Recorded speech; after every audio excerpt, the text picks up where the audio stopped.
Assalamualaikum warahmatullahi wabarakatuh. Kami dari kelompok 5 ingin mempresentasikan tugas ujian tengah semester yaitu di mata kuliah keamanan komputer yang berjudul The Gateway Protocol, Teknik Pengintaian Akses Database dan Transfer Data Jarak Jauh. Perkenalkan, saya Freddy Putra Effendi. Saya Dilbor Macayono. Saya Denika Joverkesya Bilkis. Saya Tasya Rizky Rizpitasari.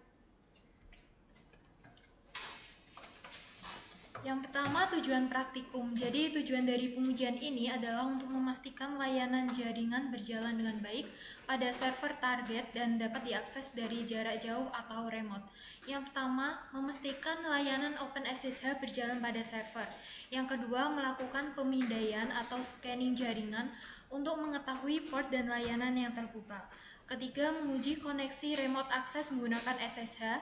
Keempat, menguji transfer file aman antar mesin menggunakan SGP. Kelima, menguji koneksi jarak jauh ke server MySQL database. Selanjutnya, pemindaian jaringan atau network scanning. Jadi, pemindaian jaringan dilakukan menggunakan Nmap via Zenmap untuk mendeteksi port yang terbuka secara spesifik, serta mengidentifikasi versi layanan yang berjalan pada IP 10.194.56.41.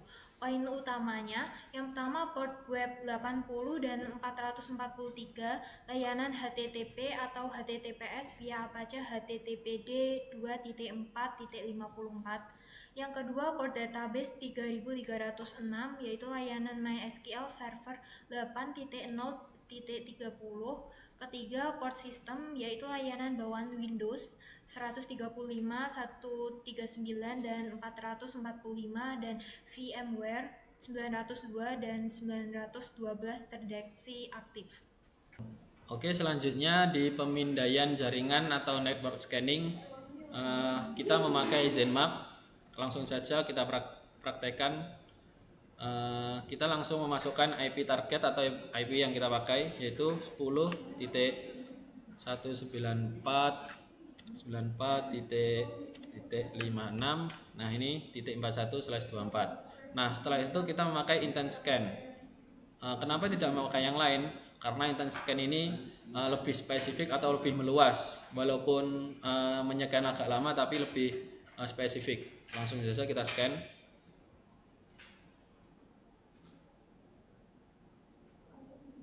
Udah agak lama ya, kita skip. Langsung saja kita masuk ke port atau host. Nah, di sini di port 3306 bila belum aktif kita aktifkan ke device target kita.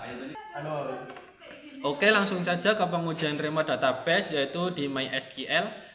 Di akses database tidak hanya dites secara lokal, tetapi juga diuji dari luar jaringan atau remote. Hal ini krusial untuk memastikan aplikasi seperti web Laravel dapat terhubung ke database seperti server nantinya. Yaitu login remote berhasil masuk ke monitor MySQL dengan IP kita tadi yang menggunakan user root. Eksekusi query perintah show database berhasil berjalan dan menampilkan daftar database seperti Laravel, part 1, web Laravel, dan lain-lain. Langsung saja kita praktekkan di terminal Laragon. -h, kita masukkan IP kita tadi 56.41 -u -p. Ya, lupa ulang. Rootnya ketinggalan.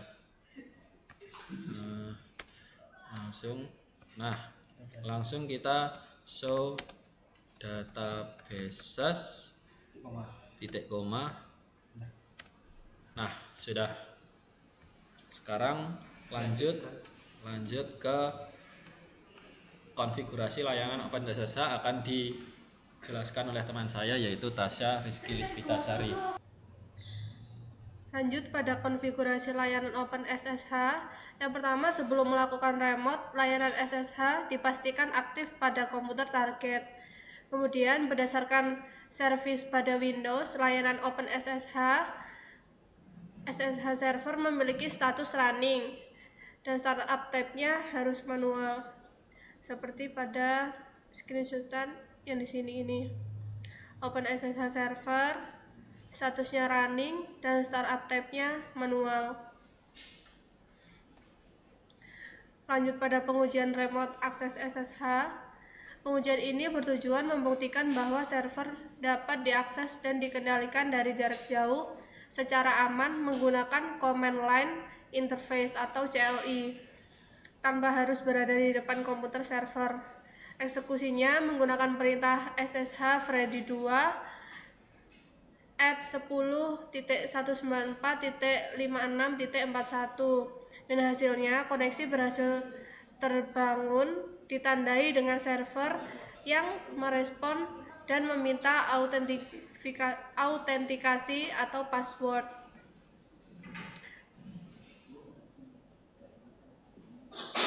Pengujian transfer file aman atau SCP.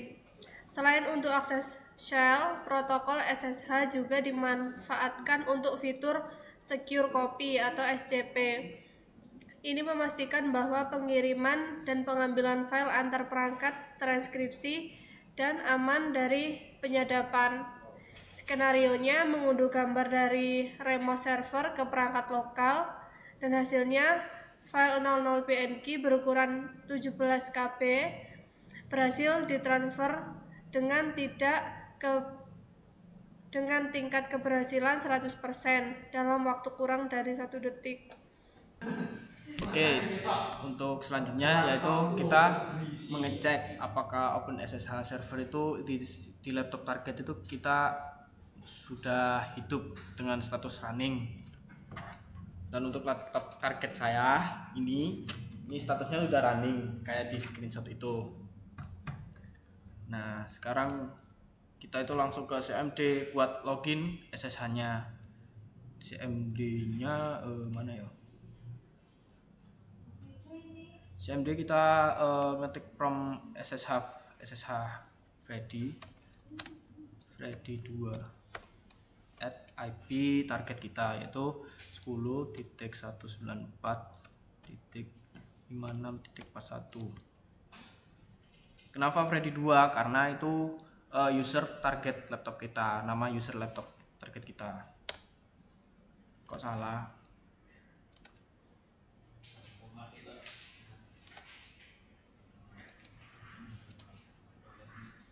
Oh, baterainya entek, Kang. Iya.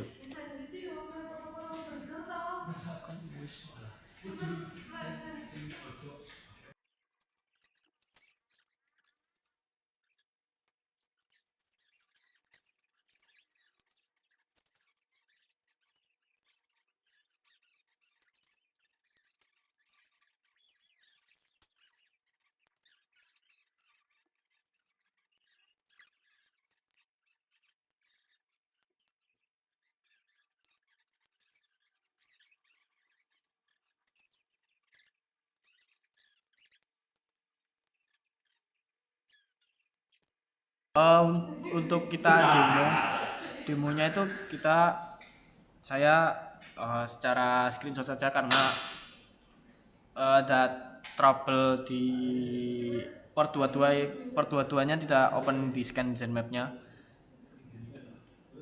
Jadi saya jelaskan secara rinci aja di screenshotan. Jadi kita pertama tuh ke CMD dan kita mengetik SSH Freddy 2. Freddy 2 ini nama user kita, nama user target laptop kita.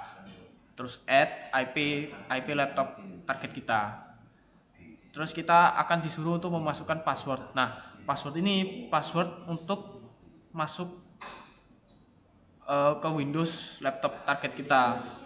Nah, kan ini saya pakai Freddy 2. Kenapa Freddy 2? Nah, Freddy 2 tuh user dummy kita. Jadi kalau pakai Freddy biasa nanti biar nggak trouble lah. Nah, kita nanti langsung ke Freddy 2 add laptop kode laptop target kita. Nah, untuk menarik file dari laptop target ke laptop saya, yaitu caranya kita pertama itu mengetikkan tujuan file yang akan di-download. Maksudnya kayak nanti file yang saya ambil ini akan ditaruh di mana. Nah, di kondisi ini, di screenshot ini saya meletakkannya di folder download saya. Ya, di folder download saya. Nah, terus nanti mengetikkan Freddy @ip, dan ini untuk file yang saya mau ambil, yaitu file yang ada di laptop target saya, yaitu di user, terus nama user yaitu Freddy, karena ini pakai meskipun kita pakai user dummy, kita tuh tetap memakai, kalau ke file itu tetap memakai user utama yaitu Freddy ke folder download, dan file yang saya mau ambil itu 00.png. Nah, ini nanti ke download, nanti masuk ke file. Karena saya itu demonya tidak ada, tapi ini sudah ada harusnya. Duh, gak ono, ya wis gak usah wis. Dah sekian. Tes. Terus kesimpulan. Nah, setelah untuk penanggulangannya biar tidak terjadi ini, kita tuh harus mengaktifkan Windows Defender, yaitu pastikan Windows Defender kita itu aktif, dan pastikan juga di service, di menu service itu tidak ada OpenSSH server yang running, karena yaitu kalau kita kan ini lokal, jadi kalau kita sesama WiFi kita bisa mengendalikan MySQL dan lain-lain database penting kita. Dan sekian. Terima kasih.